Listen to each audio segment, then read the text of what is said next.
Nurse is doing her part to solve a nationwide nursing shortage. She's providing new nurses with unique resources to make onboarding and shifts a lot easier. Channel 9 morning anchor Kirsten Delgado shows us how it works and why this is critical.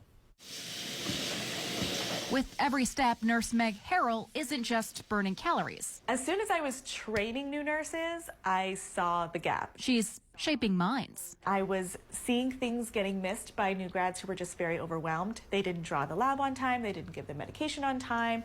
It can have adverse effects or delay other care from happening. Not to mention 100,000 nurses leaving the profession every year. Either they're doing something different or they're retiring. So while working at Advent Health, she got to work putting new nurses on the fast track. Okay, I need to create something to help them see the shift as a 12-hour shift. These are the vitals. This is when the doctor came by. These are the notes I need to check. That made a huge difference because then they're not missing things. The simple digital worksheets help with overall patient care, making things like shift changes a breeze with easy to fill out report sheets. So sometimes in that communication, in that handoff, things can get missed. So I created this printout so that if you fill it out, you read it top to bottom, it's comprehensive. You're not going to miss anything. The entire patient story will be handed off to the next nurse. And Nurse Meg says she's seeing the real life results. And it's about 110,000 people have downloaded the report sheet and are using it out there in the hospital setting. Hopefully that creates more patient safety, and then they teach the next generation, whoever else is on the floor, and hopefully it's this ripple effect that changes the whole generation. Kirsten Delgado, Channel 9 Eyewitness.